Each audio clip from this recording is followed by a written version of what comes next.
Hello friends, welcome to science magnet. दोस्तों, कैसे हैं आप लोग सभी? आई होप सभी बहुत अच्छे हैं, शानदार हैं, जानदार हैं, अच्छे से पढ़ाई चल रही होगी। ठीक है, ऐसी मैं उम्मीद आप लोगों से करता हूं कि जो भी मैं पढ़ा रहा हूं घर पे जाके पढ़ रहे होंगे। दोस्तों, अभी तक जो हम लोगों ने पढ़ा है उससे संबंधित मैं कुछ क्वेश्चंस करवा देता हूं जो प्रीवियस ईयर में पूछे गए हैं, है ना। तो अगर आप लोगों ने क्लास अच्छे से देखी है तो आप लोगों को क्वेश्चन में कहीं कोई दिक्कत नहीं आएगी, बहुत आराम से आप लोग सॉल्व कर लेंगे। चलिए, जैसे बताओ, क्वेश्चन में बोला जा रहा है एन कोश में समायोजित किए जा सकने वाले इलेक्ट्रॉन की संख्या क्या है। इस एन कोश में कितने इलेक्ट्रॉन को आप लोग डाल सकते हो? आपको पता है सर, जो न्यूक्लियस होता है ना, नाभिक होता है, इसके चारों ओर जो कक्षा होती है, पहली कक्षा, दूसरी कक्षा, सर हम लोग विशेष नाम से जानते हैं। जैसे पहले वाले को के कक्षा भी बोल दो, दूसरे को एल, तीसरे को एम और चौथे को एन। तो एन का मतलब क्या है? चौथे की बात हो रही है। और किसी भी कक्षा में अधिकतम इलेक्ट्रॉन कितने आ सकते हैं उसका सूत्र है 2n²। तो एन का मान 4 रखो, 4 का स्क्वायर 16, 16 दूनी 32, है ना। सिंपल सा क्वेश्चन है, ये आप लोगों का ग्रुप डी में पूछा गया है 2018 वाले में। चलिए नेक्स्ट हम लोग बात करते हैं, तीसरी कक्षा को शेल के रूप में निरूपित किया जाता है। कौन से शेल के रूप में? बताओ, कौन से कोश के रूप में? तो के एल एम, तीसरे का मतलब एम कोश या एम, आप लोग कक्षा जो भी इसको बोलना चाहे। चलिए नेक्स्ट, तीसरे शेल में कितने इलेक्ट्रॉन आ सकते हैं अधिकतम? तो 2n² लगाओ, n का मान कितना है? 3, 3 का स्क्वायर 9, 9 दूनी 18। ठीक है, तो करेक्ट आंसर आपका ऑप्शन नंबर सी। दोस्तों, एक दो दिन से है ना थोड़ा सा क्लास में इशू आ रहा होगा।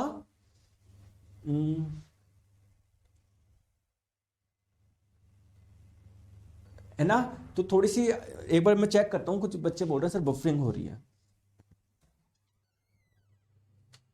अरे विकास,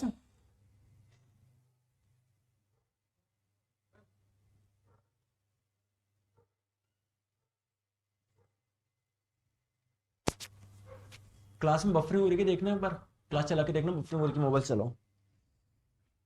मैं चेक कराता हूं, आप निश्चिंत रहिए एक बार। हाँ, क्लास बफरिंग का बोल रहे हैं बहुत जने, एक बार रुकिए, आप टेंशन मत लो, अभी मैं चेक कर लेता हूं।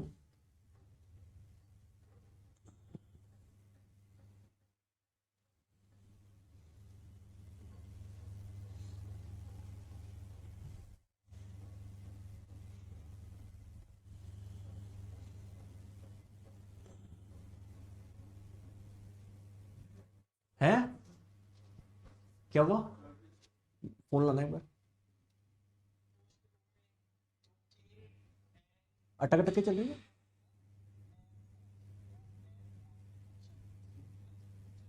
दो दो दो दो।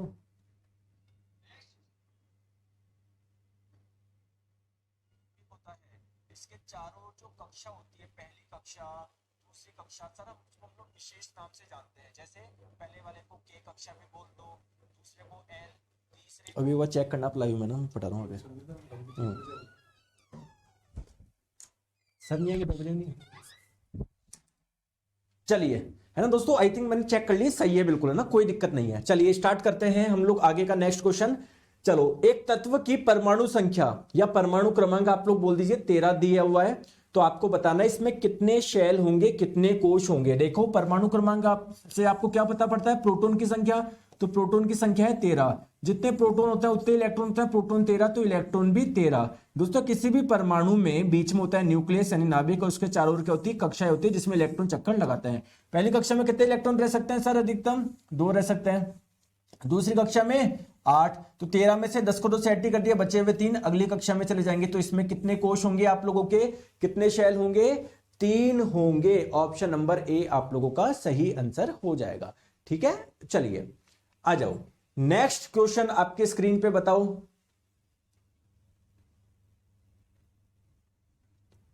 ऊर्जा के चतुर्थ स्तर, यानी ऊर्जा का चतुर्थ स्तर का मतलब क्या है? फोर्थ लेवल ऑफ एनर्जी का मतलब क्या है? आपको पता है, जो पहली कक्षा में जो इलेक्ट्रॉन्स होते हैं उनकी एनर्जी कम होती है, दूसरी कक्षा में जो होते हैं उनकी एनर्जी ज्यादा होती है, तीसरे में और ज्यादा होती है, चौथे में और ज्यादा होती है। तो फोर्थ एनर्जी लेवल बोल दो, ये चौथा कोश बोल दो, इसमें अधिकतम कितने आ सकते हैं? तो आप लोग ध्यान रखेंगे 2n², n का मान 4 रखेंगे, 4 का स्क्वायर 16, 16 दूनी 32। दोस्तों, क्वेश्चन बन रहे हैं क्या?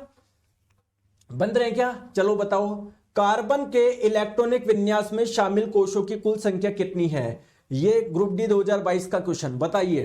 ठीक है, तो कार्बन का परमाणु क्रमांक कितना होता है? 6 होता है।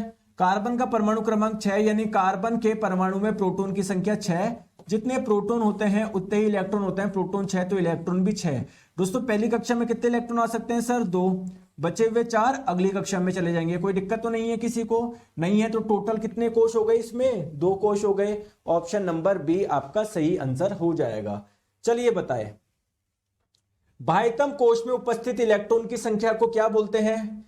जैसे कार्बन का भी आपने बताया, कार्बन की पहली कक्षा में 2 होते हैं, दूसरे में 4 होते हैं।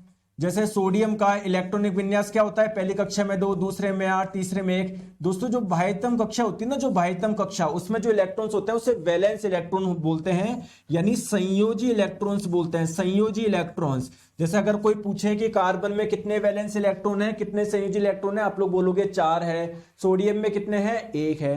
क्लियर है क्या? क्लियर है क्या? सर ये साइंस बैच हम है परचेज किया है, क्या एलपी टेक्नीशियन का सारा क्वेश्चन बनेगा क्या? नहीं बनेगा,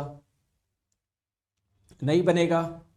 बैच परचेज करने से नहीं बनता। बैच में जो मैंने पढ़ाया है, अगर वो आप पढ़ रहे हो अच्छे से, तो LP technician, JE, group D सब बनेगा। ठीक है रामदेव कुमार जी, समझ गए? और मैं आपको करवा भी रहा हूं। चलो नेक्स्ट, आरआरबी जेई का एक क्वेश्चन है, इलेक्ट्रॉन्स की वह अधिकतम संख्या जो बाह्यतम कक्षा में रह सकते हैं। दोस्तों किसी भी आउटर मोस्ट शेल में या सबसे बाहरी कक्षा में अधिकतम कितने इलेक्ट्रॉन रह सकते हैं? दोस्तों 8 से ज्यादा नहीं रह सकते, ये बात आप लोगों को पता है। चलिए, तो अब हम लोगों ने अभी तक जो पढ़ा उससे समझ मैंने क्वेश्चन करवाया और आप लोग देख रहे हो, आप लोगों से आराम से क्वेश्चन बन जाएंगे। ठीक है ना? हम लोग कल कुछ पढ़ रहे थे, जैसे मैंने शेल कोश के बारे में कुछ बताया था, सब शेल के बारे में बताया था, ऑर्बिटल कक्षक के बारे में बताया था। कुछ भी नहीं बताया था, मैं बस ये बोलना चाह रहा हूं दोस्तों, एटम जो होता है ना, परमाणु, परमाणु के बीच में होता है न्यूक्लियस यानी नाभिक, उसके चारों ओर क्या होते हैं? कोश होते हैं। पहला कोश, दूसरा कोश, तीसरा कोश। दोस्तों इस कोश के अंदर भी आप लोगों के उपकोश पाए जाते हैं। जैसे मैं आपको बोलूं कि मध्य प्रदेश है, ये पूरी जगह मध्य प्रदेश है, लेकिन दोस्तों मध्य प्रदेश के अंदर भी तो अलग अलग जगह है। इंदौर है, आप लोगों का उज्जैन है, समझ रहे हो? तो वैसे भी कोश के अंदर भी अलग अलग जगह होती है जिसे आप लोग उपकोश बोल रहे हैं। और दोस्तों उपकोश के अंदर कुछ जगह है जहां पर आप लोगों के इलेक्ट्रॉन मिलेंगे, जिसे आप लोग ऑर्बिटल या कक्षक बोलेंगे। हम बस इतना अधिक स्तर पर नहीं पढ़ते, इसलिए हम लोग बोलते हैं इलेक्ट्रॉन इस कोश में है या इस कोश में है या इस कोश में है। लेकिन जब मैंने आपको बता दिया कि यार कोश के अंदर भी कुछ चीजें होती है, तो आपको ध्यान रखना है, हाँ सर कोश के अंदर उपकोश होते हैं, उपकोश के अंदर कक्षक होते हैं। ठीक है, आ जाओ। चलिए दोस्तों आइए थोड़ा सा विजुअलाइज करें क्या। जैसे यहां पर मैंने आपको एक एटम की फोटो दिखाई है, इसके बीच में ये है न्यूक्लियस यानी नाभिक। ये दोस्तों इसकी पहली कक्षा, ये दूसरी कक्षा, ये तीसरी कक्षा, ये चौथी कक्षा। पहली कक्षा को आप लोग के कोश भी बोल सकते हो, दूसरे को एल, तीसरे को एम, चौथे को एन बोल सकते हो, कहीं कोई दिक्कत नहीं है, बिल्कुल। अब दोस्तों मेरा एक क्वेश्चन है, जैसे मैंने बताया था आपको कोश के जैसे नाम होते हैं के, एल, एम, एन, वैसे ही दोस्तों मैंने आपको बताया था उपकोश के भी अलग अलग नाम होते हैं। क्या? एस उपकोश, पी उपकोश, डी उपकोश, एफ उपकोश। तो अगर मैं आप लोगों से कल क्या मैंने बताया था कि पहले कोश में कौन कौन से उपकोश मिलेंगे? सर केवल एस उपकोश होता है पहले कोश में, दूसरे में एस भी, पी भी, तीसरे में एस भी, पी भी, डी, ये उपकोश मिलेंगे, है ना। चौथे कोश में एस, पी, डी, एफ, ये आपको उपकोश मिलेंगे। ये बात क्लियर है क्या? जैसे दोस्तों के अंदर केवल एस उपकोश मिलेगा, एल कोश के अंदर एस और पी दोनों उपकोश मिलेंगे, एम यानी तीसरे कोश के अंदर आपको एस, पी, डी ये तीनों उपकोश मिलेंगे, और एन कोश के अंदर आपको एस, पी, डी और एफ ये चारों उपकोश मिलेंगे। दोस्तों उपकोश में अंतर क्या होता है वो भी मैं आपको बताऊंगा, बिल्कुल निश्चिंत रहिए। ठीक है, ये बस ये होता है कि एस उपकोश के अंदर, है ना, एस उपकोश के अंदर जो ऑर्बिटल होता है ना कक्षक, उनकी आकृति होती है स्फेरिकल, गोलीय।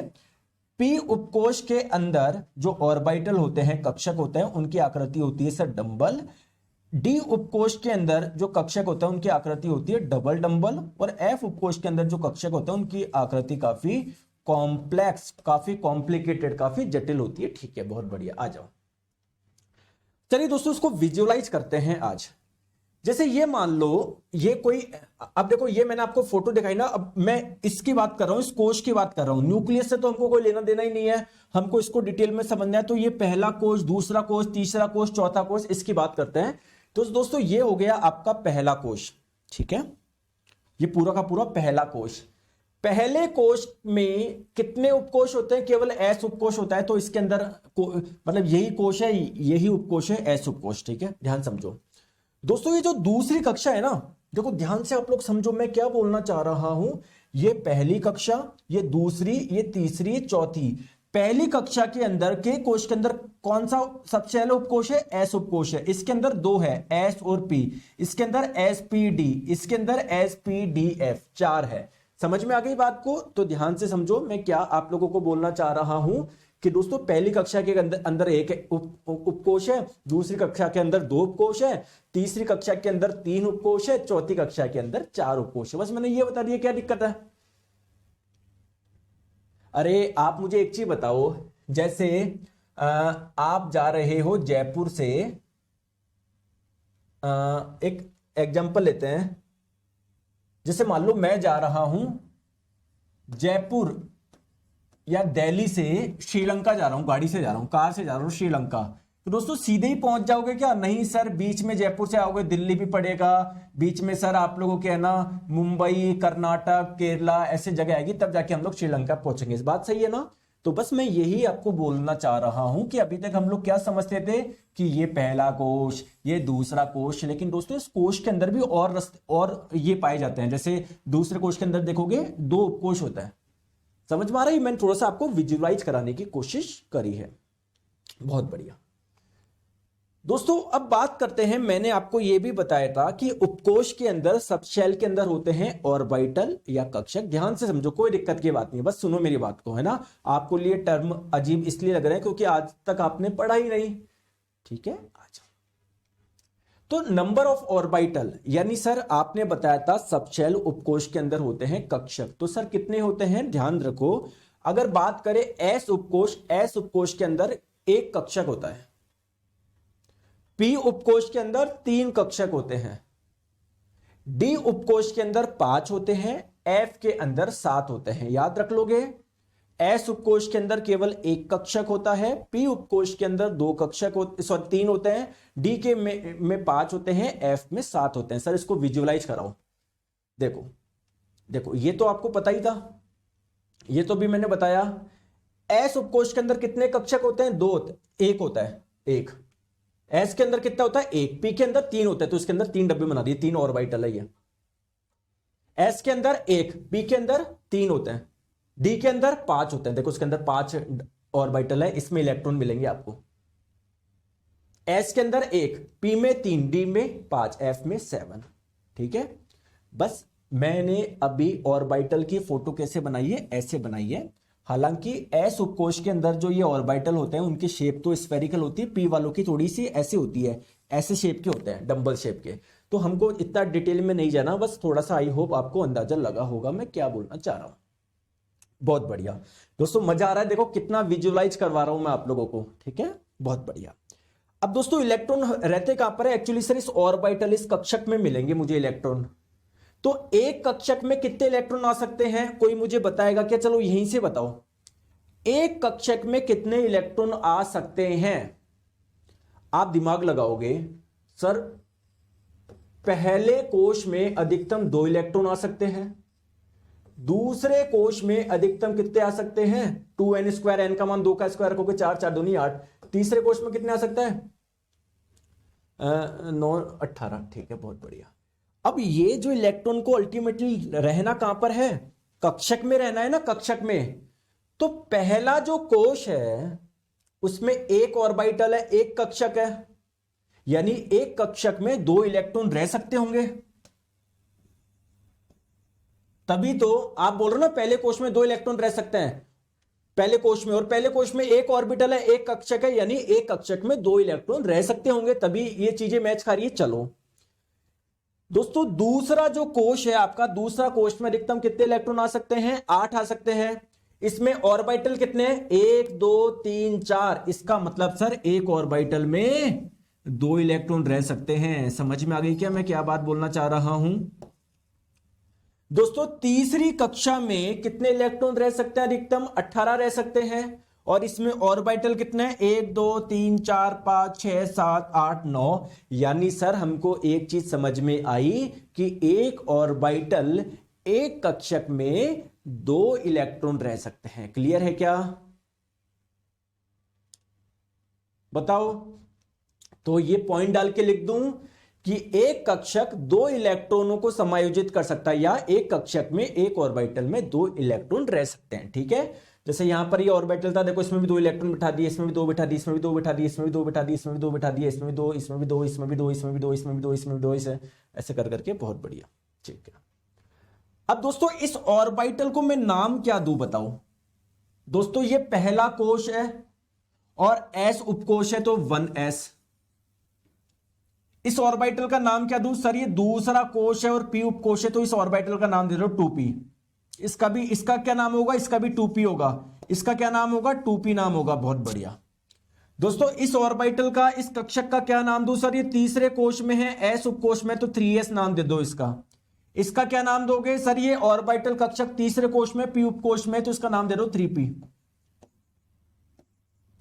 क्लियर है क्या? इस वाले कक्षक का क्या नाम दूं? सर तीसरा कोश है, d उपकोश है, 3d 3d 3d 3d 3d। भाई बात समझ में आ रही है क्या? आ रही है क्या? आ रही है क्या? आ रही। पीडीएफ कहां मिलेगी? क्लास के बाद मिल जाएगी। मान सिंह जी इधर पढ़ाई करो। अब दोस्तों एक कक्षक में कितने इलेक्ट्रॉन आ सकते हैं? 2। तो 1s पे 2 इलेक्ट्रॉन आ सकते हैं, तो उसको मैं ऐसे लिख देता हूं 1s2। इसके बाद में इलेक्ट्रॉन कहां पर जाएंगे? सबसे पहले आपको कहां पर भरना है? पहली कक्षा में, फिर दूसरी कक्षा में, फिर तीसरी कक्षा में। तो पहली कक्षा के अंदर कौन सा है ऑर्बिटल? 1s है। दूसरी कक्षा में कौन सा है? एक तो सर 2s भी है और 2p भी है। 2s टोटल कितने हैं? एक ही तो है, तो एक में 2 इलेक्ट्रॉन आ सकते हैं। ठीक है, p में कितने होते हैं ऑर्बिटल? 3 होते हैं, 1 2 3, और एक में 2 आ सकते हैं, तो 2p 6 ऐसे बनता ही है। ठीक है, यहां पर फिर 3s, इसमें 2 इलेक्ट्रॉन इसमें आ सकते हैं, फिर 2 इसमें, 2 इसमें, 2 इसमें, यानी टोटल 6 इलेक्ट्रॉन इसमें। तो ऐसे आता है आपका इलेक्ट्रॉनिक विन्यास। ठीक है, समझ में आ गई? बस मैं ये समझाना चाह रहा था, और कुछ भी आप लोगों को नहीं समझना है, इतना आप लोगों के लिए सफिशिएंट है। सर 3p नहीं 2p होगा। कहां पर, कहां पर होगा 2p?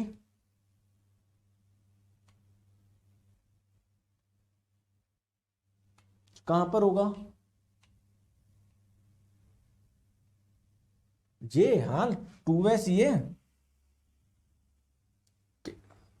कौन सा बोलना चाह रहे हो आप? अच्छे से समझ में आ गया? मोनू आलम जी बोल रहे हैं मस्त समझाया sir, thank you, thank you so much. आप समझ रहे हो इसलिए आपको समझ में आ रहा है। ठीक है, तो बस ये थोड़ा सा देखो हमने कितना डिटेल में जाके पढ़ा है ये, क्योंकि हम लोग नहीं चाहते एक भी कॉन्सेप्ट आपका एक भी क्वेश्चन आ जाए तो आप लोग हड़बड़ा जाओ। वैसे तो सारे क्वेश्चन आप प्रीवियस ईयर क्वेश्चन बना भी लोगे, हम तो उसके हल्का सा डेप्थ में पढ़ रहे हैं क्योंकि आजकल क्वेश्चन आने लग गए। चलो आ जाओ। ठीक है, तो पहले इलेक्ट्रॉन 1s में जाएंगे, फिर 2s में, फिर 2p में, फिर 3s 3p 3d, फिर 4s 4p 4d। ये सिंपल सी चीज है। चलो आ जाओ। अब दोस्तों हम लोग बात करते हैं, हेडिंग डाल लो क्वांटम नंबर यानी क्वांटम संख्या। सर ये क्वांटम संख्या क्या होता है? सर ये कुछ भी नहीं है, एक प्रकार का एड्रेस है। एड्रेस है, ये आपको बताएगा इलेक्ट्रॉन कहां पर मिलेगा, कौन से कोश में मिलेगा, पहले में मिलेगा, दूसरे में मिलेगा, तीसरे में मिलेगा। ठीक है, कौन से उपकोश में मिलेगा। ठीक है, ठीक है, कौन से कक्षक में मिलेगा। ठीक है, जैसे आप मुझे बताओ, अगर मैं आपको मेरे घर बुलाना चाहूं तो मैं आपको सिर्फ ये बोल दूं कि मैं इंडिया में रहता हूं, इतना सफिशिएंट है क्या? सर इंडिया तो बहुत बड़ा है। तो अगर मैं आपको चलो ये बोल दूं मैं राजस्थान में रहता हूं, क्या इतना बहुत है? क्या नहीं सर, राजस्थान भी बहुत बड़ा है। अगर मैं बोल दूं राजस्थान के अंदर जयपुर में रहता हूं, क्या इतना काफी है? क्या नहीं सर, जयपुर भी बहुत बड़ा है। तो जयपुर के अंदर मैं बोल दूं मेरी कॉलोनी का नाम है आदर्श नगर, इतना काफी है क्या? नहीं सर, आदर्श नगर भी बहुत बड़ा है। लेकिन अगर मैं अपना हाउस नंबर दे दूं तो अब आपके पास में सफिशिएंट चीज है मेरे पास पहुंचने के लिए। सर मैंने आपको अपना राज्य भी बता दिया, अपना शहर भी बता दिया, अपने कॉलोनी का नाम भी बता दिया, अपने हाउस एड्रेस, अपने घर का नंबर भी बता दिया। ठीक है, समझ में आ रहा है बात को? सिमिलरली दोस्तों इलेक्ट्रॉन की भी अगर आप लोग लोकेशन बताना चाहते हो, इलेक्ट्रॉन कौन से कोश में है, कौन से उपकोश में है, कौन से कक्षक में है, तो आप लोगों को ये पता बताने के लिए हमारे पास में क्या है, उसका एड्रेस बताने के लिए क्वांटम संख्याएं है। ठीक है, आ जाओ। देखो दोस्तों हमारे पास में 4 प्रकार की क्वांटम संख्या होती है जो आपको कोई ना कोई चीजें बताएगी। कोई क्वांटम संख्या आपको उसका राज्य बताएगी, कोई क्वांटम संख्या आपको ये बताएगी वो कौन से शहर में, कोई क्वांटम संख्या ये बताएगी वो कौन सी कॉलोनी में है ना। तो 4 क्वांटम संख्या है। ये 4 क्वांटम संख्या अगर मैं आपको बता दूं कि भाई इस इलेक्ट्रॉन की ये 4 क्वांटम संख्या है, तो आपको पता लग जाएगा वो कौन से कोश में है, कौन से उपकोश में, सब कुछ। तो सर कौन सी होती है 4 क्वांटम संख्या, आपको सारी जानकारी दे देगी ये क्वांटम संख्या, उसका कोश कौन सा है, उपकोश कौन सा है, कक्षक कौन सा है, सब कुछ बता देगी ये। चलो सर बता दीजिए ये क्वांटम नंबर होते कितने। दोस्तों टोटल 4 प्रकार के होते हैं। सबसे पहला होता है प्रिंसिपल क्वांटम नंबर, जिसे आप लोग हिंदी में बोलते हैं मुख्य क्वांटम संख्या। समझ में आ गया दोस्तों, इसको आप लोग n से रिप्रेजेंट करते हो। और अगर आप लोगों को कोई पूछे कि ये किसके बारे में बताता है, ये आपको शेल यानी कोश के बारे में बताता है। कैसे बताता है दोस्तों, अगर किसी इलेक्ट्रॉन के लिए प्रिंसिपल क्वांटम संख्या, मुख्य क्वांटम संख्या का मान 1 है, इसका मतलब वह इलेक्ट्रॉन आपको कहां पर मिलेगा, पहले कोश में मिलेगा, पहले शेल में मिलेगा, के शेल में मिलेगा, के कोश में मिलेगा, जो भी आप लोग बोलेंगे। अगर किसी इलेक्ट्रॉन के लिए n का मान 2 है, इसका मतलब वह दूसरे कोश में मिलेगा, l कोश में मिलेगा। अगर किसी इलेक्ट्रॉन के लिए n का मान 3 है, इसका मतलब वह m कोश में मिलेगा। किसी इलेक्ट्रॉन के लिए n का मान 4 है, इसका मतलब वह n कोश में मिलेगा। अगर आप लोगों से कोई पूछे कि मुख्य क्वांटम संख्या का मान 0 हो सकता है क्या, 0 हो सकता है क्या, हो सकता है क्या, नहीं, 0 का मतलब कुछ है ही नहीं सर। n बराबर 1 2 3 4 ये अलग अलग कोश को बता रहे, तो कोश 0 वा कोश कौन सा होगा, है ना, तो n का मान 0 नहीं हो सकता।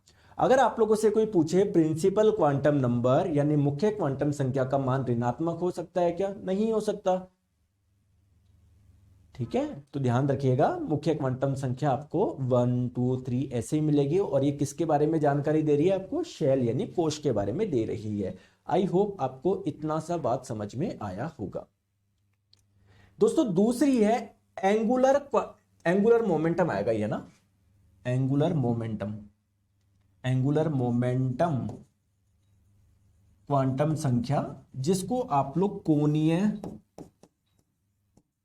कोणीय संवेग क्वांटम संख्या भी बोलते हैं। कोणीय संवेग क्वांटम संख्या या इसको एजीमुथल क्वांटम संख्या भी बोलते हैं। दोस्तों इसे आप लोग किससे रिप्रेजेंट करते हैं, एल से।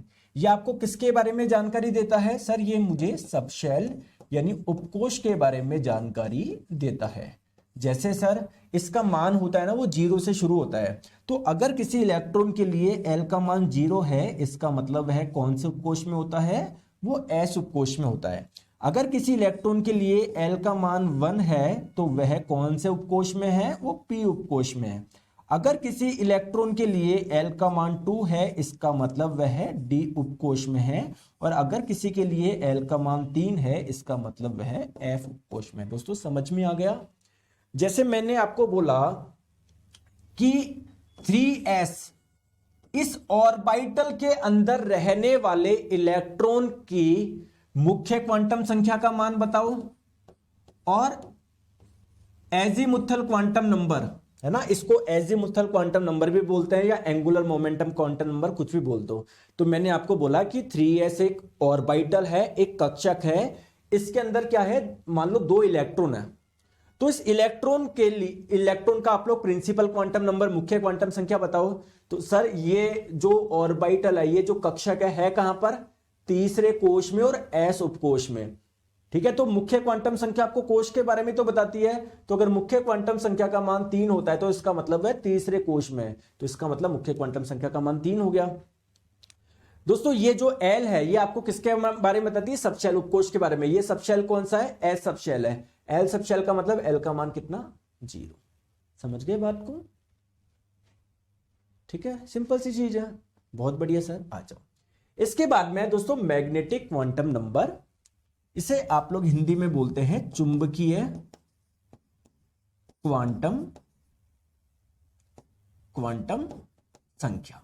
ठीक है, तो इसने आपको बताया कोश के बारे में, इसने आपको बताया उपकोश के बारे में, ये आपको किसके बारे में बताती है, ऑर्बिटल यानी कक्षक के बारे में बताती है। अभी आगे हम लोग डिटेल में डिस्कस करेंगे, डोंट वरी। ठीक है, आ जाओ दोस्तों। एक राज की बात है जो मैंने आपसे छुपा के रखी। सर क्या?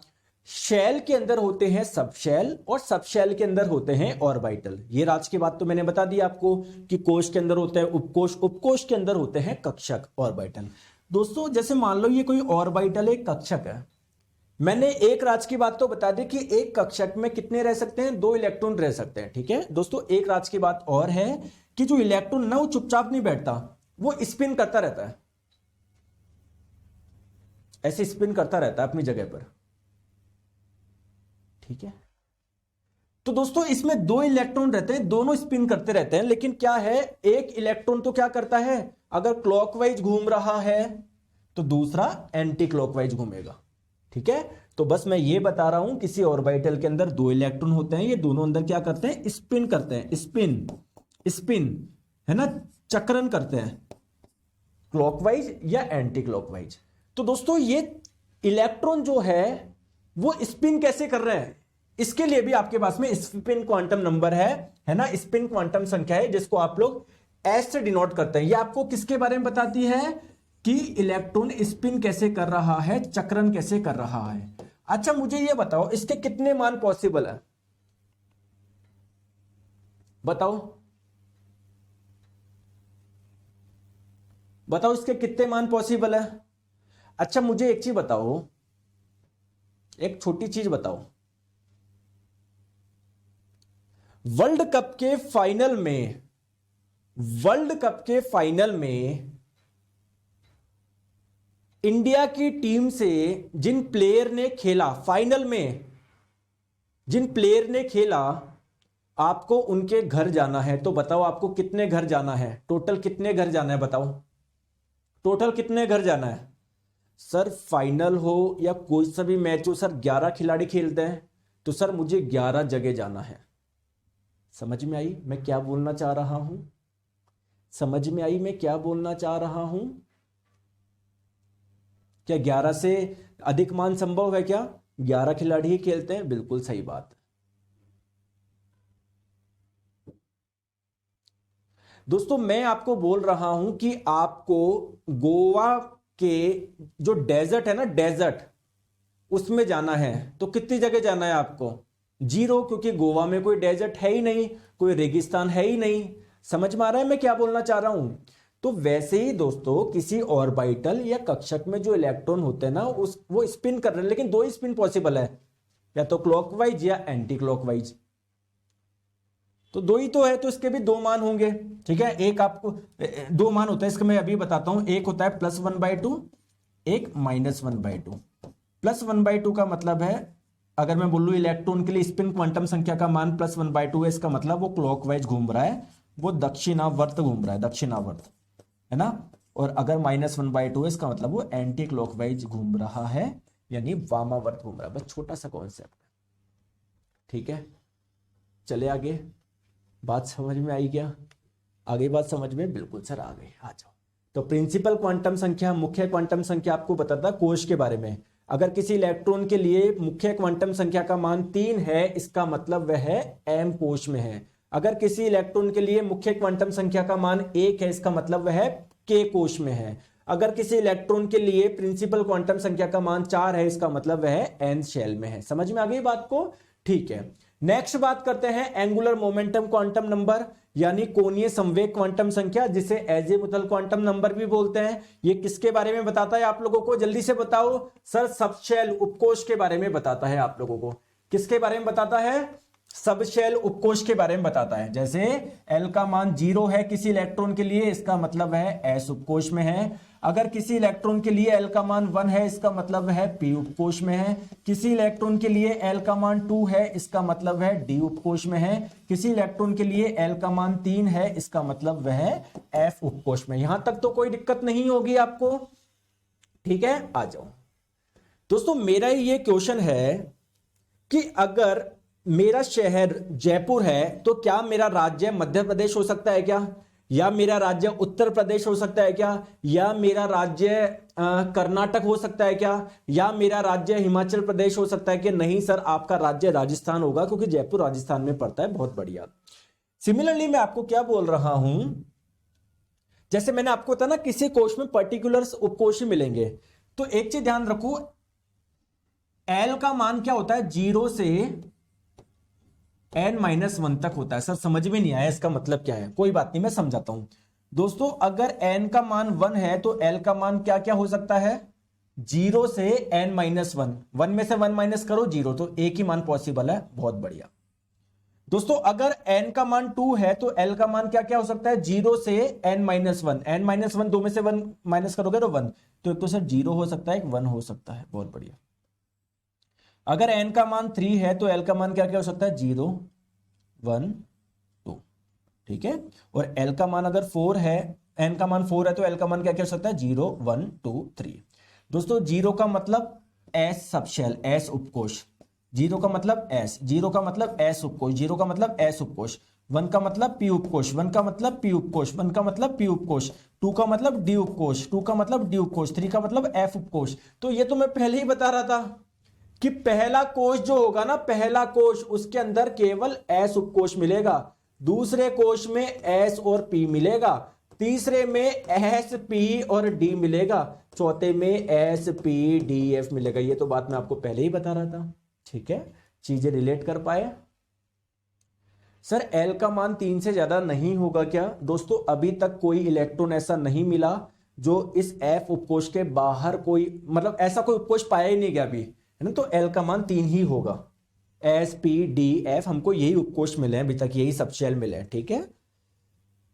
ठीक है, चले आगे, ठीक है। अच्छा, आई होप आपको ये बात समझ में आ गई होगी, कहीं कोई दिक्कत नहीं होगी। आ गई बात समझ में? आ गई दोस्तों। नेक्स्ट बात करते हैं मैग्नेटिक क्वांटम नंबर, यानी चुंबकीय क्वांटम संख्या। ये किसके बारे में बताती है? अब दोस्तों ज्यादा डिटेल में नहीं जाएंगे, देखो है ना, मैं फिर बोल रहा हूं बहुत ऊपर ऊपर से पढ़ेंगे ये चीज। चुंबकीय क्वांटम संख्या आपको नंबर ऑफ ऑर्बिटल कक्षकों के बारे में बताती है, ठीक है। मैं बताता हूं m का मान क्या हो सकता है दोस्तों, -L से, m का मान क्या क्या हो सकता है -L से +L। सर जैसे समझाओ, आइए मैं आपको बताता हूं। जैसे मान लो अगर L का मान 1 है, या मैं बोलूं 0 है, तो m का मान क्या हो सकता है -0 से +0, केवल एक ही मान हो सकता है, ठीक है। अगर L का मान 1 है तो इसका मान क्या हो सकता है -1 0 1। बहुत बढ़िया। अगर L का मान 2 है तो m का मान क्या क्या हो सकता है -2 -1 0 1 +2। अगर L का मान 3 है तो m का मान क्या क्या हो सकता है -3 -2 -1 0 1 2 3। दोस्तों यहां पर कितनी संख्याएं मैग्नेटिक क्वांटम नंबर के कितने मान है? एक ही मान है, इसका मतलब एक ऑर्बिटल होगा, एक कक्षक होगा। यहां पर 3 मान आ रहे हैं, इसका मतलब 3 कक्षक होंगे। यहां पर 5 आ रहे हैं, इसका मतलब 5 कक्षक होंगे। 1 2 3 4 5। यहां पर 7 आ रहे हैं तो 7 कक्षक होंगे। 1 2 3 4 5 6 7। बस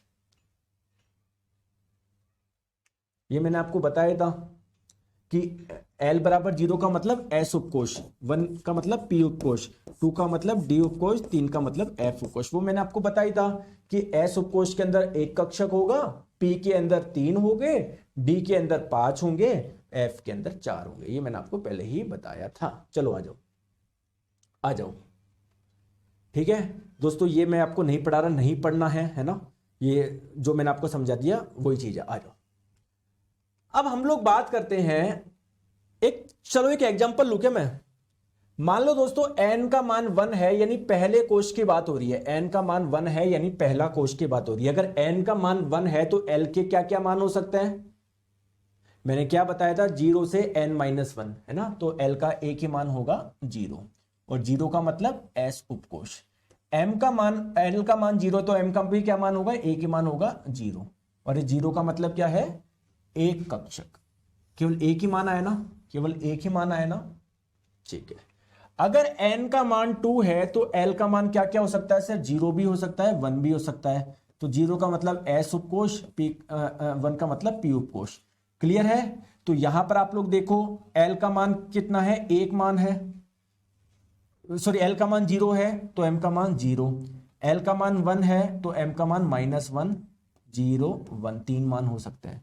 ठीक है, तो यहां पर आपका एक मान आया तो ये एक ऑर्बिटल, एक कक्षक, यहां पर 3 मान आया तो 3 ऑर्बिटल हो गए, 3 कक्षक हो गए।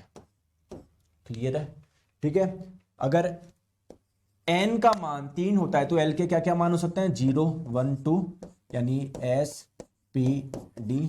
यहां पर क्या क्या मान हो सकते हैं, 0, -1, 0, 1, -2, -1, 0, 1, 2, है ना। एक मान है यानी एक आपका कक्षक, 3 मान है तो 3 कक्षक, और इधर 5 मान है तो 5 कक्षक। ठीक है, ठीक है।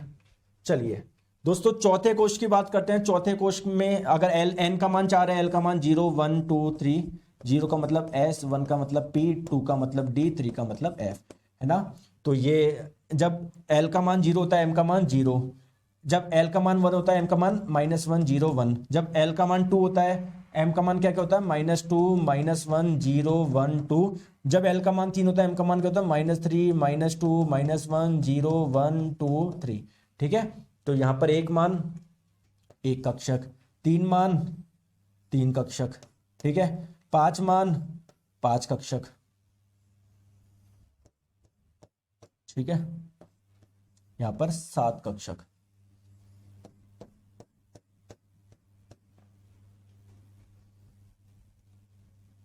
दोस्तों ये जो कक्षक है पहले कोश में और एस उपकोश में तो इसका नाम 1s कर दो, ये दूसरे कोश में एस उपकोश में तो इसका नाम 2s रख दो। ये जो कक्षक है, ये तीनों कक्षक कहां पर है, दूसरे कोश में, पी उपकोश में, तो इसका नाम 2p रख दो, इसका नाम 3s रख दो, इसका नाम 3p रख दो, इसका नाम 3d रख दो। ये जो कक्षक है चौथे कोश में, एस उपकोश में 4s, ये जो कक्षक है वो चौथे कोश में, पी उपकोश में तो 4p, ये जो कक्षक है चौथे कोश में और डी उपकोश में तो 4d, ये जो कक्षक है चौथे कोश में और एफ उपकोश में तो 4f।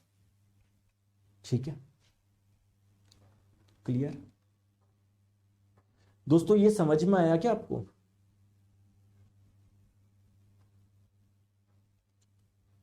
देखो आप मुझे बताओ, पहली कक्षा में वापस उधर आओ, पहली कक्षा या पहले कोश में अधिकतम कितने इलेक्ट्रॉन आ सकते हैं, बताओ जरा सा। सर 2 इलेक्ट्रॉन आ सकते हैं। तो देखो पहले कोश में कितने ऑर्बिटल है, कितने कक्षक है, एक कक्षक है, एक कक्षक में 2 इलेक्ट्रॉन आ सकते हैं। ठीक है दोस्तों, दूसरे में अधिकतम कितने इलेक्ट्रॉन आ सकते हैं, 8 आ सकते हैं, तो 4 डब्बे होने चाहिए, 4 कक्षक होने चाहिए। देखो ये रहे 1, 2, 3, 4। चौथे में अधिकतम कितने आ सकते हैं, 32 आ सकते हैं, तो यानी 16 डब्बे होने चाहिए। देखो 1, 2, 3, 4, 5, 6, 7, 8, 9, 10, 11, 12, 13, 14, 15, 16। क्लियर? ठीक है, आ जाओ दोस्तों, ये हो गया आपका पूरा खत्म। ठीक है, मेरा क्वेश्चन ये है कि n बराबर 3 तीसरे कोश में कितने कक्षक हो सकते हैं, बताओ बताओ कितने हो सकते हैं, कॉमन सेंस लगाओ। अरे देखो सर, ये पहला कोश, ये दूसरा कोश, ये तीसरा कोश, सर तीसरे कोश में अधिकतम कितने इलेक्ट्रॉन आ सकते हैं, 2n² से 18, और इलेक्ट्रॉन होते कहां पर है सर, ऑर्बिटल में, कक्षक में। एक कक्षक में कितने इलेक्ट्रॉन आ सकते हैं, अधिकतम 2 आ सकते हैं, यानी इस तीसरे कोश में अगर टोटल 18 इलेक्ट्रॉन है, यानी कक्षक कितने होंगे, 9 होंगे। कॉमन सेंस लगाओ। अब मैं आपको करके बताऊं इसको, देखो n का मान कितना है, 3, l का मान क्या क्या हो सकता है, 0, 1, 2, जब l का मान 0 होता है, m का मान -1, 0, सॉरी एक ही मान होता है ना 0, ठीक है, 0, जब l का मान 1 होता है, m का मान -1, 0, 1, जब l का मान 2 होता है, m का मान -2, -1, 0, 1, 2। यहां पर एक मान है, इसका मतलब एक कक्षक, 3 मान है 3 कक्षक, 5 मान है 5 कक्षक, 1 2 3 4 5। ये वाला जो कक्षक है पहले कोष में एस उपकोष में, भाई एल का मान 0 का मतलब एस उपकोष, 1 का मतलब पी उपकोष, 2 का मतलब डी उपकोष। ये वाले कक्षक जो है वो पहले कोष में है, सॉरी ये वाला जो कक्षक है तीसरे कोष में और एस उपकोष में, ये वाले जो कक्षक है तीसरे कोष में पी उपकोष में, ये वाले जो कक्षक है तीसरे कोष में डी उपकोष में। तो टोटल देख लो 9 आ रहे हैं क्या, 1 2 3 मतलब 5 और 3 8 हो रहे 9, ठीक है ऐसे कर लो। चलो दोस्तों नेक्स्ट है spin quantum number. Spin quantum number आपको बताता है कि इलेक्ट्रॉन स्पिन कैसे कर रहा है, क्लॉकवाइज कर रहा है या एंटी क्लॉकवाइज कर रहा है, ठीक है। तो इसके 2 मान संभव है, एक तो +1/2 एक -1/2, ठीक है। चलो आ जाओ दोस्तों, अब हो गया आपका पूरा चैप्टर खत्म हो गया, ठीक है, पूरा चैप्टर खत्म हो गया। थोड़ी सी बात बची, अब सुन लो, हम सारे प्रीवियस ईयर क्वेश्चन कर लेंगे, टेंशन मत लो। पढ़ाऊं मैं आपको दोस्तों, एक प्रिंसिपल आपको समझना है, पाउलीज एक्सक्लूजन प्रिंसिपल, पाउली का अपवर्जन नियम। सर क्या है ये नियम? दोस्तों एक चीज मुझे बताओ, मैं आप में से जितने भी बच्चे देख रहे हैं सबसे अपना एड्रेस पूछ रहा हूं, क्या 2 व्यक्तियों के राज्य समान हो सकते हैं क्या, या 2 व्यक्तियों के शहर समान हो सकते हैं क्या? बताओ, हो सकते हैं क्या 2 व्यक्तियों के शहर? हो सकते हैं यार, नहीं हो सकता कि दो लड़के जयपुर के हो? क्या जयपुर अकेला किसी एक लड़के का है क्या पूरा? ठीक है सर, हो सकते हैं, हो सकते हैं, बहुत बढ़िया। दोस्तों क्या 2 व्यक्तियों की कॉलोनी का नाम समान हो सकता है क्या? हाँ सर हो सकता है। मान लो एक विनय नाम का लड़का आदर्श नगर में रहता है, सुरेश नाम का लड़का आदर्श नगर में रहता है, सर दोनों बिल्कुल हो सकता है, क्या दिक्कत है सर? आ जाओ। दोस्तों क्या 2 व्यक्तियों के घर समान हो सकते हैं क्या?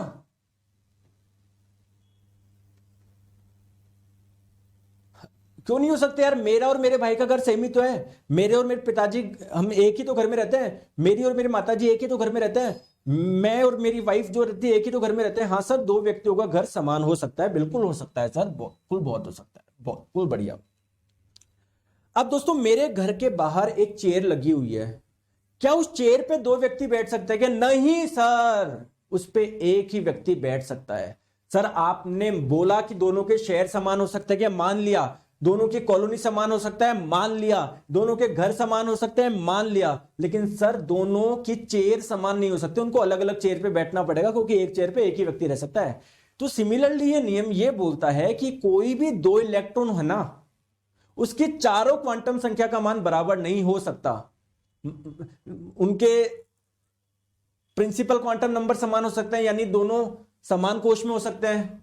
उनकी एजिमुथल क्वांटम नंबर समान हो सकते हैं, यानी दोनों समान उपकोष में हो सकते हैं, समान कक्षक में हो सकते हैं। लेकिन दोस्तों कक्षक के अंदर स्पिन जरूर अलग कर रहे होंगे, अगर एक क्लॉकवाइज तो एक एंटी क्लॉकवाइज, क्योंकि अगर दोनों स्पिन भी क्लॉकवाइज कर रहे होंगे तो उनके मान लो 3 क्वांटम संख्या का मान समान था, इसकी भी क्वांटम संख्या +1/2 हो जाएगी, चौथी क्वांटम संख्या स्पिन क्वांटम संख्या इसकी +1/2 हो जाएगी।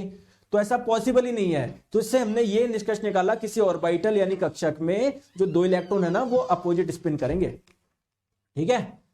चलो आ जाओ, find the number of electrons 4 shell, चौथे सेल में कितने इलेक्ट्रॉन आ सकते हैं? अधिकतम 2n² लगाओ, 32, ठीक है। चलो आ जाओ, इसको अगर आपको सॉल्व करना है बताओ कैसे कैसे कैसे करें। n का मान कितना है? 4 है। l का मान क्या क्या हो सकता है? 0 1 2 3। 0 का मतलब s उपकोष, 1 का मतलब p उपकोष, 2 का मतलब d उपकोष, 3 का मतलब f उपकोष। l का मान 0 है तो m का मान 0, l का मान 1 है तो m के मान क्या क्या हो सकता है? -0 1, यहां पर -2 -1 0 1 2, -3 -2 -1 0 1 2 3। एक मान आया यानी एक कक्षक, 3 मान आए यानी 3 कक्षक, 5 मान आए यानी 5 कक्षक, 1 2 3 4 5, 7 मान आए यानी 7 कक्षक, 1 2 3 4 5 6 7, ठीक है। क्लियर है क्या? तो एक कक्षक में 2 इलेक्ट्रॉन आ सकते हैं, देखो 2 इसमें आ जाएंगे, 2 इसमें आ जाएंगे, 2 इसमें, 2 इसमें, 2 इसमें, 2 इसमें, टोटल कितने हैं? 7 और 5 12, 3 15 और 1 16, तो 16 दूनी 32। क्लियर है क्या? अच्छा दोस्तों मुझे ये बताओ, अगर आपने ये क्वेश्चन कर दिया या मैंने समझाया उसके बाद समझ भी लिया ना, इसका मतलब आपके दिमाग के तार खुल चुके हैं। बताओ दोस्तों ऐसे कितने इलेक्ट्रॉन है जिनके लिए n का मान 3 हो सकता है, यानी जो तीसरे कोष में रह सकते हैं। सो तीसरे कोष में 2n² n 3 का मान 9, सो ऐसे टोटल 18 इलेक्ट्रॉन ऐसे हैं जिनके लिए n का मान 3 हो सकता है। लेकिन क्वेश्चन पढ़ो, ऐसे कितने इलेक्ट्रॉन है जिनके लिए n का मान 3 और s का मान -1/2। सर देखो, जो इलेक्ट्रॉन्स रहते हैं कहां पर मिलेंगे आपको? ऑर्बिटल कक्षक में मिलेंगे, ठीक है। लेकिन दोस्तों आपको पता है, अगर एक इलेक्ट्रॉन अगर क्लॉकवाइज घूम रहा है तो दूसरा एंटी क्लॉकवाइज घूमेगा, यानी एक के लिए अगर s का मान +1/2 है तो दूसरे के लिए -1/2 होगा। यानी टोटल जो 18 इलेक्ट्रॉन है उसमें से आधों का मान +1/2, आधों का मान -1/2, तो ऐसे टोटल 9 इलेक्ट्रॉन है जिनके लिए n का मान 3 और s का मान -1/2 या +1/2, जो भी बोल दो आप।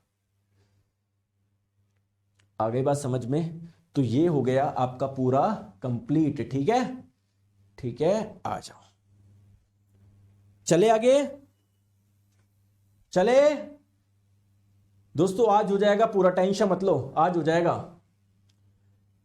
अगर मैं आपको बोलूं किसी भी कोष में इलेक्ट्रॉन का वितरण कैसे होगा, पहले कोष में कितना आएगा, दूसरे में कितना आएगा, तीसरे में कितना आएगा, ये हम लोग देखने वाले हैं, जो मैंने आपको थोड़ा बहुत बताया भी। लेकिन अब आपको जानकारी हो गई है उपकोष की, सबशेल की, आपको जानकारी हो गई है कक्षक की, तो आपको यह भी बताना है पहले किस में आएगा, 2s में आएगा या 2p में आएगा, पहले 3s में आएगा या 3p में आएगा।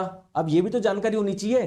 तो कैसे इलेक्ट्रॉन का वितरण होता है, इसके लिए हमारे पास में 3 चीजें हैं। एक तो बोर-बरी स्कीम हमारी हेल्प करेगा, इन्होंने बहुत अच्छी हेल्प कर दी, इन्होंने बता दी किसी भी कोष में अधिकतम कितने इलेक्ट्रॉन आ सकते हैं, कैसे आपका डिस्ट्रीब्यूशन करना है, आपने बता दिया। अरे गौतम घोष जी, सर एलपी टेक्नीशियन 10+2 फिजिक्स में ट्रेड कुछ कॉमन चैप्टर है, ये यही कोर्स में वही करने से हो जाएगा? नहीं, बिल्कुल भी कॉमन नहीं है, 11वीं 12वीं का आता है उसमें, इधर पढ़ लो यार, ये जनरल साइंस है, ठीक है। दोस्तों दूसरा है ऑफ-बाउ प्रिंसिपल। ये ऑफ-बाउ सिद्धांत क्या बोलता है आज हम लोग देखेंगे, और उसके बाद में हुंड का नियम। इन तीनों से आपको एग्जैक्ट पता पड़ जाएगा कि यार इलेक्ट्रॉन कौन से कोष में पहले जाएगा, कौन से उपकोष में जाएगा, कौन से कक्षक में जाएगा। चलो स्टार्ट करें ऑफ-बाउ प्रिंसिपल। देखो दोस्तों, पहले कोष के अंदर s उपकोष होता है और उसके अंदर जो ऑर्बिटल होते हैं, कक्षक होते हैं, बिल्कुल बढ़िया है ना। तो केवल 1s ही पॉसिबल होगा क्योंकि पहले कोष में केवल s उपकोष होता है, दूसरे में 2s 2p, तीसरे में 3s 3p, चौथे के लिए 4s 4p 4d 4f। ठीक है, तो आपको क्या करना है, आपको कुछ भी नहीं करना, एक चीज करो, 1s 2s 3s 4s 5s 6s लिख लो। कोई दिक्कत है क्या? दिक्कत नहीं है ना। 2s 2p 3s 3p 4s 4p 5s 5p 6x 6p लिखने में कोई दिक्कत है क्या? नहीं है। अब क्या करो, 3s 3p 3d 4d 5d 6d। अरे कोई लिखने में दिक्कत है क्या बताओ?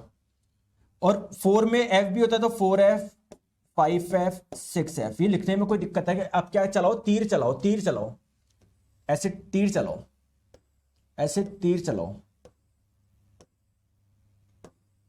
इस तीर से क्या है मतलब, सबसे पहले इलेक्ट्रॉन जाएगा 1s में, उसके बाद में जाएगा 2s में, उसके बाद में जाएगा 2p में, 2p के बाद में 3s में, 3s के बाद में 3p में, 3p के बाद में 4s में, 4s के बाद में 3d में, 3d के बाद में 4p में। दोस्तों मजा आ गया क्या ट्रिक में?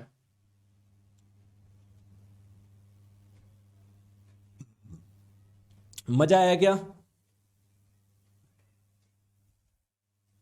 नहीं सर नहीं आया मजा। आइए, तो दोस्तों ऑफ-बाउ प्रिंसिपल क्या है? ऑफ-बाउ प्रिंसिपल ये बोल रहा है इलेक्ट्रॉन पहले उस कक्षक में जाएगा जिसकी एनर्जी कम होती है। और किसी भी कक्षक की एनर्जी कैसे निकाल सकते हो आप लोग? n+l से निकाल सकते हो, n+l से। दोस्तों जिस कक्षक की n+l का मान कम, उसकी एनर्जी कम और उसमें इलेक्ट्रॉन पहले जाएगा। सर ये निकाले कैसे? चलो मुझे बताओ, इलेक्ट्रॉन पहले 3s में जाएगा या 4d में जाएगा? कौन से कक्षक में जाएगा बताओ? 3s में 4d में? बताओ जल्दी से बताओ। देखो आराम से करो, कोई बात नहीं, देखो मेरी बात समझो। सर ये जो 3s कक्षक है ये कहां पर है? सर तीसरे कोष में और s उपकोष में। तीसरे कोष का मतलब है इसके मुख्य क्वांटम संख्या का मान हो गया 3 और s उपकोष का मतलब हो गया इसके एजीमुथल क्वांटम संख्या का मान हो गया 0। तो इसके n प्लस एल का मान कितना हुआ, 3 प्लस 0 करोगे तो 3। दोस्तों ये जो 4D कक्षक है वो चौथे कोश में, यानी n का मान 4। ये जो 4D कक्षक है कौन से उपकोश में, डी उपकोश में, तो l का मान कितना हो जाएगा, 2 हो जाएगा। तो कैलकुलेट करो, 4 प्लस 2 6 आ रहा है। तो मुझे बताओ इलेक्ट्रॉन पहले कहां पर जाएगा, इसमें जाएगा या इसमें जाएगा, सर इसमें जाएगा। जिसकी एनर्जी कम होती है इलेक्ट्रॉन पहले उसमें जाता है, और जिसकी ज्यादा होती है इसमें जाएगा। समझ में आ गया। चलो आप कंपेयर करके बताओ। दोस्तों 3p में पहले जाएगा इलेक्ट्रॉन या 2s में जाएगा, जरा बताओ दोनों के लिए n प्लस एल का मान बताओ। सर 3p कक्षक तीसरे कोश में यानी मुख्य क्वांटम संख्या का मान 3, p उपकोश में यानी एजीमुथल क्वांटम संख्या का मान 0, तो 3 प्लस 0 3।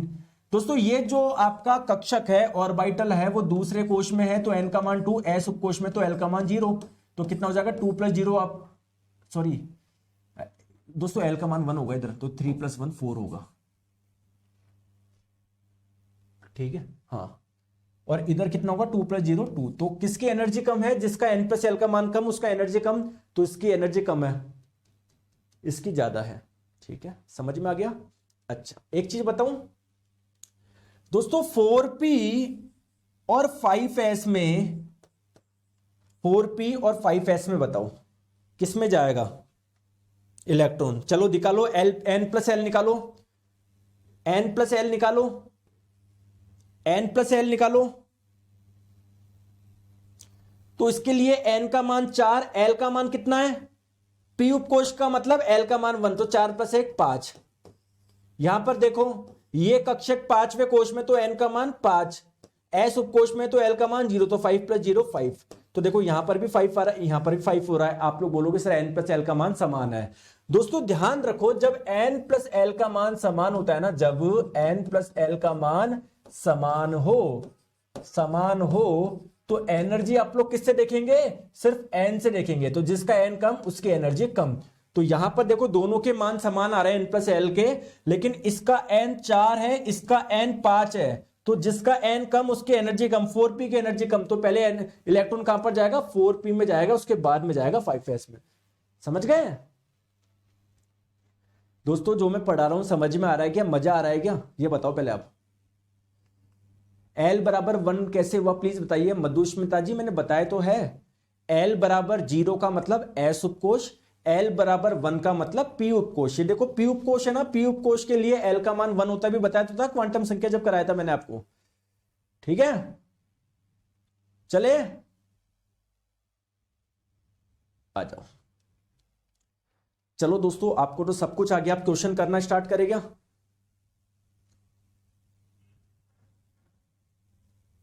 बताओ, अरे बताओ दोस्तों, मुझे बताओ S उपकोश के अंदर कितने कक्षक होते हैं, एक कक्षक होता है, और एक कक्षक में 2 इलेक्ट्रॉन आ सकते हैं, तो 1s2 लिख दूं मैं, क्योंकि इस कक्षक में 2 इलेक्ट्रॉन आ सकते हैं। सिमिलरली S उपकोश के अंदर एक कक्षक होता है, एक कक्षक में 2 इलेक्ट्रॉन आ सकते हैं, तो इस पे 2 लगा दो। दोस्तों P उपकोश के अंदर 3 कक्षक होते हैं, एक कक्षक में 2 आ सकते हैं, तो P में टोटल कितने आ सकते हैं, 6 आ सकते हैं, तो 1s2 2s2 2p6 कर लू मैं। Similarly 3s2 3p6। डी उपकोश के अंदर 7 कक्षक होते हैं, एक में कितने आ सकते हैं,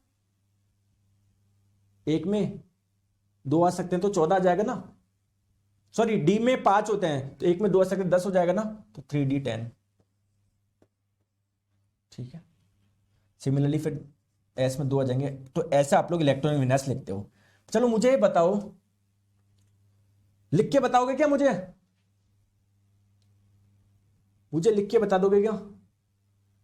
चलो हाइड्रोजन का क्या होगा, हाइड्रोजन का एटॉमिक नंबर है 1, तो 1s1। हीलियम का 2 होता है 1s2, लिथियम का 1s2, फिर इसके बाद में 2p1, sorry 1s2 2s1। Beryllium का 4 है 1s2 2s2। बोरोन का कितना हो जाएगा 1s2 2s2, इसके बाद में इलेक्ट्रॉन किस में जाएगा, 2p में जाएगा, एक भेजना तो 2p1। कार्बन का कितना हो जाएगा 1s2 2s2, 2 तो बिठा दिए बच्चे, 2 कितने सर 4 बिठा दिए, 2 बच्चे, वो कितने में चल जाएगा, 2p में चल जाएगा, ऐसे, ठीक है। तो दोस्तों मैं आपको क्या बोलना चाह रहा हूं, यहां पर आप लोग देखो,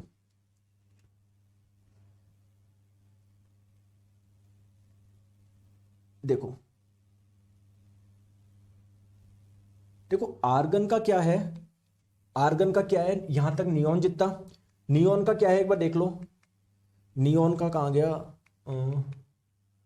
नियॉन का ये रहा, हीलियम के आगे ये, तो हीलियम का होता है 1s2 2s2 2p6, ठीक है।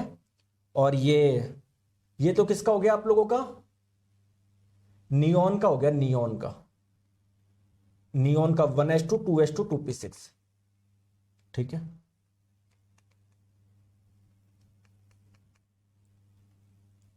One S to 2s2 2p6 3s2 3p6, ये किसका हो गया, आर्गन का हो गया। अब समझो पोटेशियम का कितना है, आर्गन के आगे 4s1 लगा दो, इसके आगे 4s1 लगा दो। तो अब देखो दोस्तों पहले कोश में कितने इलेक्ट्रॉन है टोटल, 2 इलेक्ट्रॉन है, दूसरे में इसके एस उपकोश में 2, पी में 6, तो दूसरे में आ गए 8, तीसरे में कितने हैं 6 और 2 8, चौथे में कितना है 1। तो अब समझ में आया कैसे आया इलेक्ट्रॉनिक विन्यास 2,8,8,1, जो मैं बता रहा था कि आपको पता पड़ जाएगा ये ऐसा कैसे आया, देखो ऐसे आया ये, ठीक है। चलिए दोस्तों एक लास्ट नियम हम लोग समझते हैं, हुंड का अधिकतम बहुलता का नियम। हुंड का अधिकतम बहुलता का नियम क्या बोलता है समझो। जैसे दोस्तों कार्बन है, कार्बन का परमाणु क्रमांक है 6, ठीक है दोस्तों, 1s 2s 2p, 1s जो कक्षक है इस 2 इलेक्ट्रॉन इसमें आ जाएगा, 2s जो कक्षक है 2 इलेक्ट्रॉन इसमें आ जाएंगे, p के अंदर 3 कक्षक होते हैं तो 6 इलेक्ट्रॉन इसमें आ जाएंगे। दोस्तों आपको इलेक्ट्रॉन बिठाना है, सबसे पहले इलेक्ट्रॉन इसमें जाएंगे, 2 इलेक्ट्रॉन इसमें चले गए, 2 इसमें चले गए। अब क्वेश्चन ये आता है कि सर मैं ऐसे बिठाऊं या पहले मैं जोड़ा बना दूं। तो हुंड का अधिकतम बहुलता का नियम बोलता है कि जहां तक कोशिश रखो पहले इलेक्ट्रॉन को अकेले रखो, अकेले रखो, अकेले रखो।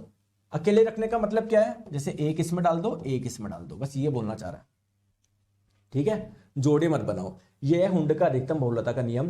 तो दोस्तों ये आपका पूरा ऑफबाउ का नियम, ये सब कुछ आप लोगों का कवर हो गया, ठीक है, ज्यादा डिटेल में नहीं जाना। देखो मैंने आपको अभी तक इससे पहले जितनी भी क्लास है एग्जाम में वही आएगा। आज की क्लास में आपको क्या थोड़ा सा ध्यान रखना है दोस्तों, मुख्य क्वांटम संख्या क्या होती है उसको रिवाइज करिए, ठीक है। और उसके बाद में मैंने आप लोगों को क्या बताया, कोश उपकोश जो बताया उसको ध्यान रखिए। कल की क्लास में हम लोग सारे प्रीवियस ईयर क्वेश्चन कर लेंगे और जब आप लोग करोगे तो आपको मजा आ जाएगा, अरे सर कितना आसानी से हमको सब कुछ समझ में आ गया। क्लियर है, समझ में आ गया। तो कल हम लोग कर लेंगे क्वेश्चन, फिर चलेंगे हम लोग नेक्स्ट चैप्टर पे। कल मैं आप लोगों को इसके प्रीवियस ईयर क्वेश्चन करवाऊंगा और फिर हम लोग चलेंगे नेक्स्ट चैप्टर पे। तो कल प्रीवियस ईयर क्वेश्चन कर लेंगे सारे, RRB, JE, group D, ALP, technician, इस सब में आए हुए। तो आप लोग देखोगे अरे सर कितने आसानी से मैं क्वेश्चन को सॉल्व कर पा रहा हूं, ठीक है। Thank you so much.